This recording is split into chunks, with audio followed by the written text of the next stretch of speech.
শুভ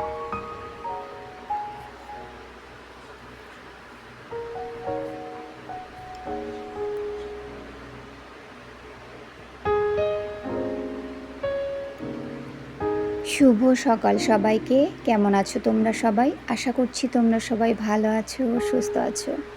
আজ হলো রবিবার। আমার আরও একটি নতুন ব্লগে তোমাদের সবাইকে স্বাগত।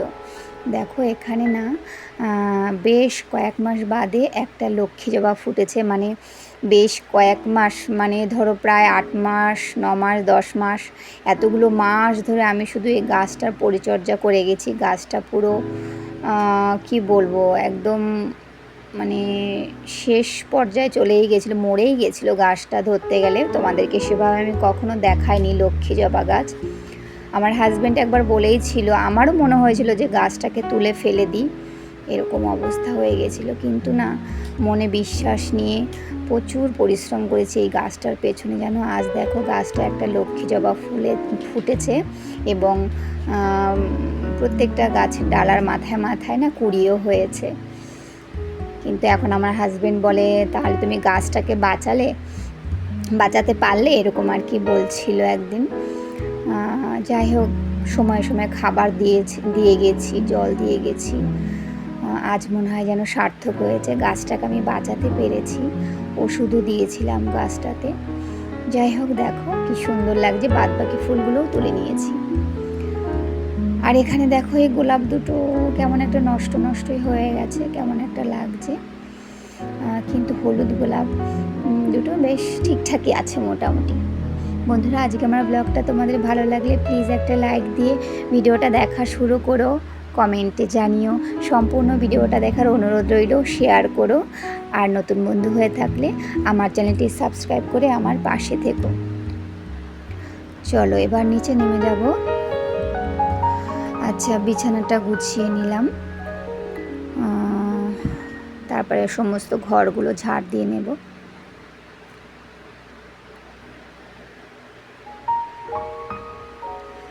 আচ্ছা, সকালে টিফিন খাওয়া হয়ে গেছে। এবার আজকে তো রোববার, মেয়ের স্কুল ছুটি আছে, তাই ওর চুলগুলো এত বড় হয়ে গেছে, চুলগুলো কাটিয়ে নিয়ে আসবো।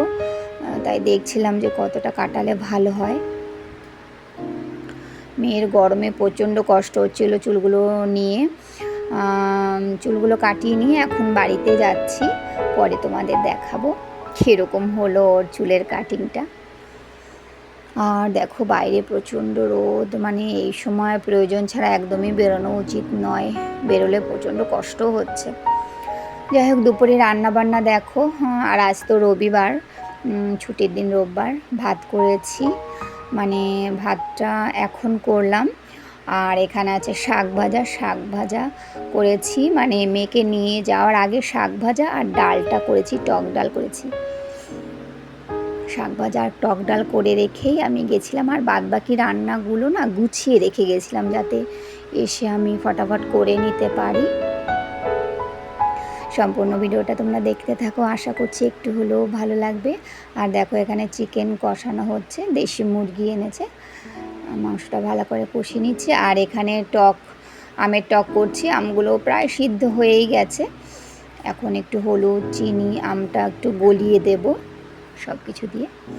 এই দেখো, আজকে যেহেতু প্রচণ্ড গরম পড়েছে তো, আর দেশি মুরগি যখন, একদম দেখো পাতলা ঝোল করেছি, খেতে বেশ ভালোও লাগবে, তাই না? মশলা একটু কমিয়ে দিয়েছি আজকে, মশলা যা দিয়েছি। আলু দিয়ে মাংসের পাতলা ঝোল বানিয়েছি। কেমন হয়েছে চিকেন রান্নাটা তোমরা অবশ্যই কমেন্টে জানিও।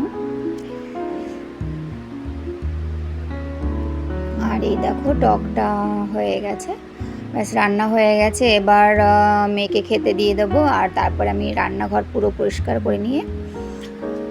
আর দেখো এখন অনেকটা বেলা হয়ে গেল আজকে, জানো, কারণ মেয়েকে নিয়ে গেছিলাম চুল কাটাতে, ওখানে অনেকটা সময় চলে গেছে। এখন 3টের বেশি বাজে। সবার খাওয়া হয়ে গেছে, আমার মেয়ের খাওয়া হয়ে গেছে, এখন আমি খেতে বসেছি। আর টক ডাল, জানো, আজ তো রোববার, মানে শুক্র, শনি, রবি পরপর 3 দিন ধরে বাড়িতে টক ডালটাই করছে, আর সবাই ভীষণ ভালোও খাচ্ছে। আর আমার মেয়ের তো ভীষণ প্রিয় হয়ে গেছে যেন টক ডাল। আর ও না আজকে টক ডাল দিয়ে পেট ভরে ভাত খেয়েছে, জানো। তারপরে মাংস দিয়ে অল্প একটু ভাত খেয়েছে। চলো, আমার প্রচণ্ড তো খিদে পেয়েই গেছে, রান্নাঘরের সমস্ত কাজ করে এসে তারপরে খেতে বসেছি, না হলে না একদম ভালো লাগে না। ওই কাজ মাথায় রেখে নিশ্চিন্তে মনে হয় খাওয়াও যায় না, এরকম একটা অবস্থা। আমার সমস্ত বন্ধুদেরকে জানাই অসংখ্য অসংখ্য ধন্যবাদ। তোমরা এভাবেই আমার পাশে থেকো, আমিও তোমাদের পাশে সব সময় থেকে যাব।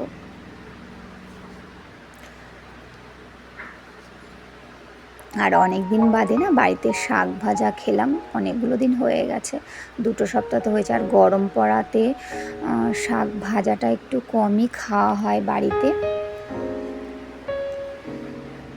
আচ্ছা, এখন 5:45 মতন বাজে। এই দেখো আমার মেয়ের চুল কাটাটা কেমন হয়েছে তোমরা একটু কমেন্টে জানিও। অনেকটা ছোট করে দিয়েছি, গরমে ছোট মানুষ তো এত বড় চুল রেখে ওরই কষ্ট হয়।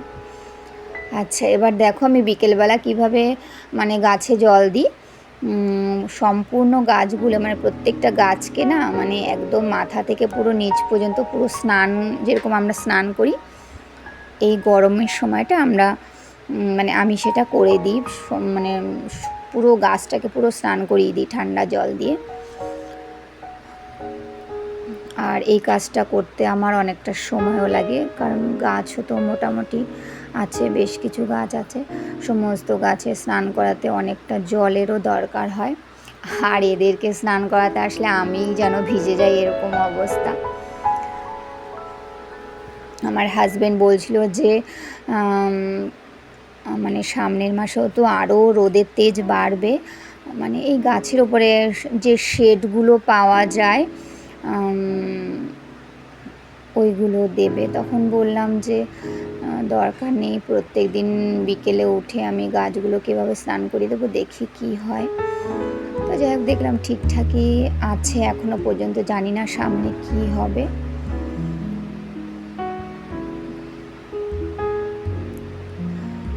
আর আমার এক দিদিভাই বলছিল যে গোলাপ গাছে, গরমে গোলাপ গাছে কি খাবার দিয়ে থাকি, এরকমই মনে হয় প্রশ্নটা ছিল দিদিভাই। কিন্তু তুমি যদি আমার ভিডিওটা দেখে থাকো তোমাকে বলে দিচ্ছি যে আমি শুধু গোলাপ গাছে শুধু সর্ষে খোল পচানো জলটাই দিয়ে থাকি খাবার হিসেবে, মানে ধরো 1 সপ্তাহ কি 10 দিন বাদে বাদে দিয়ে থাকি।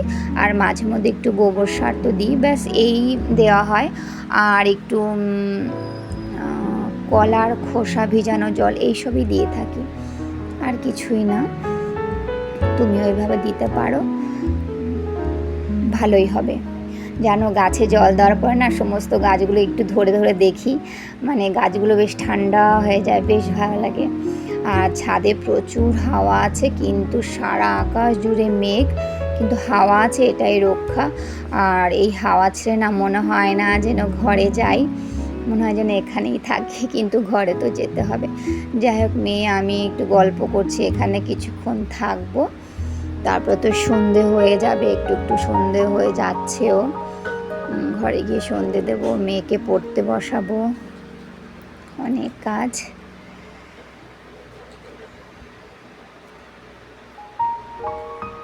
আর আমার মেয়ের চুলটা এতটা ছোট করেছি তো ও একটু বারে বারে দেখছে, চুলগুলো ধরছে, সবই করছিল। চলো ভিডিওটা তাহলে এখানেই রাখি। তোমরা সবাই ভালো থেকো, সুস্থ থেকো, তোমাদের সাথে আবার দেখা হবে আরও একটি নতুন ভিডিও নিয়ে। তোমরা সবাই ভালো থেকো, সুস্থ থেকো এবং গরমে অবশ্যই সাবধানে থেকো।